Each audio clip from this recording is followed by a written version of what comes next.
Hello दोस्तों, मैं मंजू सोनी आज आपके लिए फिर एक नई रेसिपी लेकर के आई हूँ। दोस्तों, आज की हमारी रेसिपी है आटा कैसे लगाएं और चपाती कैसे बनाएं। आप रोटी, चपाती या फुलके कुछ भी बोल सकते हैं। ये वीडियो उन लोगों के लिए है जो बिगिनर्स होते हैं, जो पहली बार खाना बनाते हैं। कुछ बच्चे जैसे घर से बाहर जाते हैं तो बाहर का खाना खाना पसंद नहीं करते हैं, तो वो खुद ही खाना बनाना शुरू करते हैं, लेकिन उनको आटा लगाना भी नहीं आता है और रोटियां सेकना भी नहीं आता है। तो आज मेरा ये वीडियो उन्हीं लोगों के लिए है। वैसे तो आटा लगाना बहुत आम सी बात है, सभी लोग अपने तरीके से आटा लगा ही लेते हैं। लेकिन जो बच्चे शुरू-शुरू में ही खाना बनाना शुरू करते हैं, तो उनको बड़ी दिक्कत होती है। तो उसके लिए हमें चपाती बनाने का तरीका भी आना चाहिए। तो मैं 3 आसान तरीके से आपको चपाती बनाने का तरीका बताऊँगी और आटे को किस तरह से लगाएँ जिससे हमारी रोटियाँ नरम-नरम और एकदम बॉल की तरह फूली हुई बने। तो आइए अपनी रेसिपी को बनाना शुरू करते हैं। अगर आप पहली बार खाना बना रहे हो और आपकी चपाती इस तरह से बॉल की तरह फूली-फूली आए, तो आप बाज़ार से खाना क्यों पसंद करेंगे? आप खुद ही घर पर खाना बनाएँगे और इसी तरह से चपाती बना कर के सेक सकते हैं। मैं आपको इस तरह की चपाती बनाने के लिए जो आटा हम तैयार करते हैं, उसका बहुत ख़ास महत्व होता है। तो सबसे पहले हम आटा लगाने का आपको तरीका बताएँगे। तो हमने ये गेहूँ का आटा लिया है, इसको मैंने छान लिया है। छानने के बाद अब इसमें हम थोड़ा-सा नमक डालेंगे, तो आधा छोटा चम्मच हमने इसके अंदर नमक डाला है। ये ऑप्शनल है, आप डालना चाहें तो डालें। थोड़ा-सा नमक आटे के अंदर अच्छा रहता है। अब हम इसके अंदर थोड़ा-थोड़ा पानी डालकर इस आटे को लगाने का आपको तरीका बताएँगे, जिससे आपकी चपाती एकदम फूली-फूली और बहुत ही नरम बन के तैयार होंगी। दोस्तों, आटा लगाने के साथ-साथ मैं आपको 3 तरह से चपाती बनाने का तरीका बताऊँगी। वैसे रोटियाँ किसी भी तरह से बनाई जा सकती हैं, लेकिन आपको जो भी तरीका अच्छा लगे, आप उस तरह से रोटी बना सकते हैं। तो सबसे पहले हम आटा लगाने का तरीका सीख लेते हैं। तो आटे के अंदर हम थोड़ा-थोड़ा पानी डालते जाएँगे और मुट्ठी से इस तरह से दबाते हुए आटे को हम बाँधते जाएँगे। आप देख सकते हैं, हम चारों तरफ से आटे को समेटते जा रहे हैं और सूखे आटे के अंदर गीले आटे को मिलाते जा रहे हैं। हमें पानी बिल्कुल ज़्यादा नहीं डालना है और ना ही पानी डालने के लिए जल्दबाजी करनी है। थोड़ा-थोड़ा डालेंगे, जैसे-जैसे हमें लगेगा पानी की ज़रूरत है, तभी हम इस आटे के अंदर पानी डालेंगे और इस आटे को हम इस तरह से साथ में सूखे आटे को लेते हुए जोड़ते जा रहे हैं। अगर आप पहली बार आटा लगा रहे हैं तो आपको ऐसा लगेगा आटा पतला नहीं हो जाए, तो इसलिए हमें थोड़ा-थोड़ा पानी डालना है। अब हमारा आटा थोड़ा-सा बंध चुका है। अब हम क्या करेंगे, थोड़ा-सा पानी लेकर के हाथ पर, हमारा आटा थोड़ा-सा कड़ा है, तो पहले तो हम परात के अंदर थोड़ा-सा पानी डालकर नीचे जो आटा है, उसे हम साफ़ कर लेंगे, जो हमारे मले हुए आटे के अंदर आ जाएगा और इसके अंदर हम इस तरह से मुक्के लगाते हुए आटे को गूँथेंगे। हम जितना आटे के अंदर मुक्के लगाएँगे, उतना ही आटा हमारा नरम बन के तैयार होगा और हमारी रोटियाँ बहुत ही नरम और एकदम फूली-फूली बन कर के तैयार होंगी। आप देख सकते हैं, हमारा आटा ना तो ज़्यादा कड़ा है और ना ज़्यादा नरम। आटे को आपको ज़्यादा पतला भी नहीं करना है, इस तरह से समेटते हुए हमें आटे को तैयार करना है। थोड़ा-थोड़ा हम पानी डालकर जो मुक्का लगाते हैं, इसी से हमारा आटा नरम बन के तैयार होता है। तो आप देख सकते हैं, हमारा आटा लग के तैयार हो चुका है।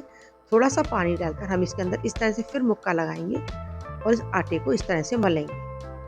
इस तरह से पानी डालने से आटा जब पानी पी जाता है, तो आटा अच्छी तरह से फूल कर के तैयार होता है और हमारी रोटियाँ बहुत ज़्यादा नरम बनती हैं। तो आप देख सकते हैं, आटा हमारा कितना अच्छी तरह से मल करके तैयार हो चुका है। आटे की ये पहचान देख सकते हैं, जब हम आटे को लगाते हैं, तो हम जिस परात के अंदर आटा लगाते हैं, वो परात एकदम साफ़ हो जाती है। देखिए, मैं अभी आपको दिखा रही हूँ। हम जैसे-जैसे थोड़ा-थोड़ा पानी डाल रहे हैं आटे के अंदर, उससे हमारी परात बिल्कुल साफ़ हो चुकी है। इसके अंदर बिल्कुल भी सूखा आटा नहीं बचा है। आटा हमारा लग कर के तैयार हो चुका है। अब इसके ऊपर हम थोड़ा-सा ऑयल या घी कुछ भी लगा देंगे, जिससे हमारा आटा सूखे नहीं और इसको थोड़ी देर के लिए हम कवर कर देंगे। और थोड़ा-सा सूखा आटा हमने इसके अंदर रख दिया है, जिससे हम रोटियाँ बनाएँगे और कम से कम 15 मिनट या ज़्यादा से ज़्यादा आधा घंटा हम इसे रेस्ट पर रख सकते हैं। इससे हमारा आटा अच्छी तरह से फूल कर के तैयार हो जाएगा।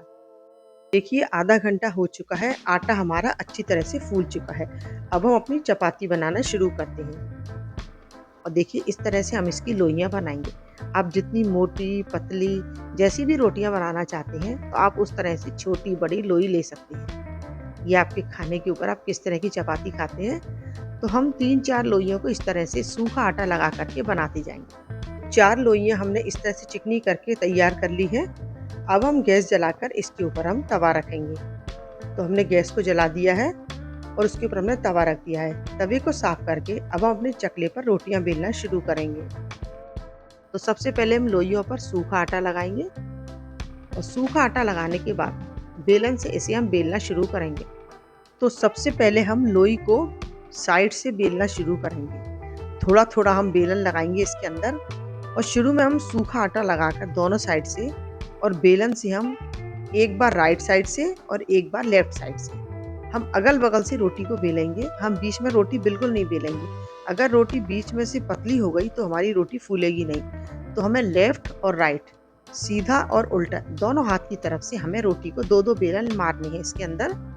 आप देखिए थोड़ा सा सूखा आटा हमने लगाया और एक बार एक साइड से और एक बार दूसरी साइड से। बस इसी तरह से रोटी को हमें उठाते जाना है, थोड़ा थोड़ा सूखा आटा लगाते जाना है और दोनों साइड हमें रोटी को बेलते जाना है। एक बार लेफ्ट साइड से, एक बार राइट साइड से, और धीरे धीरे इस तरह से हमारी रोटी बड़ी हो जाएगी। एक बार हमने इधर से बेला और एक बार इधर से। तो बस हमारी रोटी बन करके तैयार हो चुकी है। अगर आप धीरे धीरे प्रैक्टिस करेंगे तो आप भी धीरे धीरे इस तरह से रोटी गोल बना लेंगे। आप रोटी देख सकते हैं, ना तो ज़्यादा मोटी है और ना ज़्यादा पतली है। अब हमारी रोटी बन करके तैयार हो चुकी है। अब हम इसे सेकना शुरू करते हैं। तो तवा हमारा गर्म हो चुका है।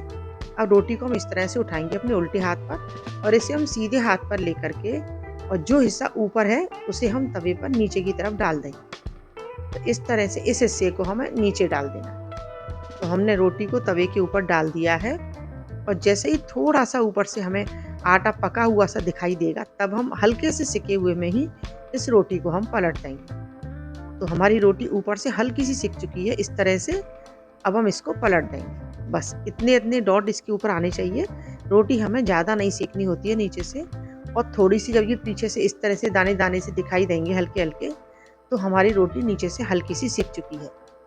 अब जो हिस्सा हमारा नीचे है तो गैस का फ्लेम हमने तेज कर लिया है, दूसरी गैस पर हम सेकना शुरू कर रहे हैं। तो जो हिस्सा ज़्यादा सिका हुआ उसको थोड़ी देर हम सेक करके फिर हम उसे आगे की तरफ कर लेंगे इस तरह से। और इसे रोटी को धीरे धीरे पलटते हुए इस तरह से घुमा घुमा के हम चारों तरफ से सेक लेंगे। आप जितनी करारी रोटी सेकना चाहते हैं या कुछ लोग रोटी नरम खाते हैं, तो हम एकदम अच्छी रोटी हमने सेकी है। बहुत क्रिस्पी रोटी सेक करके हमारी तैयार हुई है। और इसके ऊपर आप बटर, घी जो भी लगाना चाहें आप लगा सकते हैं। तो आप देख सकते हैं हमारी कितनी नरम रोटी बन करके तैयार हुई है। ये हमारी आटा लगाने के तरीके के कारण ही हमारी इतनी नरम रोटी बनी है। तो इस तरह से हमने एक रोटी को बना करके तैयार कर लिया है। और जब भी आप रोटी को बना करके स्टोर करें तो कोई कैसरोल या कोई भी बर्तन लें, उसके नीचे एक कॉटन का कपड़ा लगाएं और इस चपाती को इसके अंदर रख दें। और अगर 2 रोटियां हैं तो दोनों को मिला करके रख दें और ऊपर से इसे ढक दें, जिससे हमारी रोटी नरम बनी रहेगी। अब दूसरी रोटी को हम बेलना शुरू करते हैं। तो दूसरी रोटी को हमने इस तरह से बेला है, एक बार इस साइड से और एक बार उस साइड से। तो दोनों साइड से हमने रोटी को बेल करके बड़ा कर लिया है। और अब हम रोटी को डालेंगे। आपने देखा जो हिस्सा हमारा नीचे था उठाते समय वो हिस्सा ऊपर हो गया और उसे ही हमने तवे पर डाल दिया। इसके बाद हम थोड़ी सी रोटी सिक जाएगी, उसके बाद हम इस रोटी को पलट देंगे। और थोड़ा सा ही डॉट आया है, बस इतना ही हमें रोटी को सेकना है, ज़्यादा हम सेकेंगे नहीं। नीचे से रोटी सिक जाएगी तो हम इस तरह से देख लेंगे उसे और दूसरी गैस पर अब हम इसे सेक लेंगे। देखिए पहले हमने नीचे वाले हिस्से को सेका, उसके बाद हम रोटी को पलट देंगे और दूसरी साइड से अब रोटी को सेक लेंगे। आप देख रहे हैं कितनी बॉल की तरह से हमारी रोटी एकदम सिक करके तैयार हो गई। अब आप अपने हिसाब से रोटी को सेक सकते हैं, ज़्यादा या कम। तो हमारी रोटी सिक करके तैयार हुई है। बहुत ही करारी रोटी हमारी बन करके तैयार हुई है। इसी तरह से हम सारी रोटी बना सकते हैं। अब हम इसके ऊपर घी लगा देंगे और जो पहली रोटी हमने सेक करके रखी है उसके साथ इसे मिलाते हुए हम इसे कैसरोल के अंदर दबा करके रख देंगे। तो हमारी दूसरी रोटी सिक चुकी है। अब हम तीसरी रोटी सेक रहे हैं। तीसरी रोटी को भी हमें उसी तरह से बेला है, दोनों साइड से लेफ्ट और राइट साइड से बेलते हुए बड़ा कर लिया है। और थोड़ी सी हमारी रोटी पक चुकी है, उसके बाद हमने इसको पलट दिया है। और उसके बाद जैसे ही हमारी रोटी नीचे से सिक जाएगी उसके बाद हम इसे नीचे से सेकना शुरू करेंगे। तो आप देख सकते हैं पीछे से भी थोड़ी सी रोटी अच्छी तरह सिक चुकी है। अब ये हम आपको दूसरा तरीका बता रहे हैं। इस तरह से रोटी को हमने पलट दिया और कपड़े से इस तरह से दबा दबा के हम रोटी को सेकेंगे।